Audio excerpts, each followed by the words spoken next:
When you are in dire need, whom do you seek? The Lord expects us that we seek His face. Psalm 105, verse 4 reads, "Seek the Lord and His strength, seek His face evermore."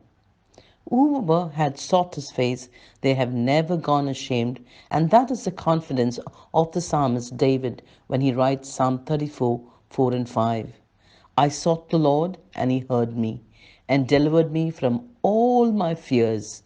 They looked to Him and were radiant, and their faces were not ashamed. How can we totally rely on God? J. Packer describes this way in his book Knowing God. How may we form a right idea of God's greatness? The Bible teaches us two steps that we must take. The first, to remove limits from our thoughts of God that would make Him small. The second is not to compare Him with powers and forces which we regard as great. How can we apply these steps right now? What do you think of God today? Remove those limits and deny yourself any thoughts that would compensate for God. Look for reference points in your mind that would make Him great. He is a mighty God. Psalm 33, verse 6 and 7 describes His might.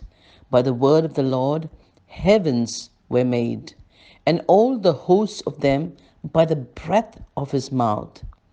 He gathers the waters of the sea together as a heap. He lays up the deep in storehouses. We are to worship God not only for His absolute power, but also for what He allows to happen. God also has a righteous nature to make all things right. Psalm 33, verse 4. For the word of the Lord is right, and all His work is done in truth. Verse 9. For He spoke, and it was done. He commanded, and it stood fast. Jehovah said, "Light," and the light was out of nothing. Creation stood forth, and the same power which first created now makes the universe to abide. Although we may not observe or regard it, there is a great display of sublime power in confirming as in creating. This mighty God looks and sees with a special intensity. In Psalm 33, verse 13, the Lord looks from heaven.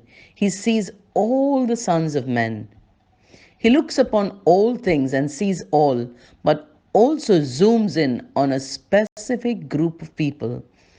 His purposes are mentioned in Psalm 33, 18 and 19.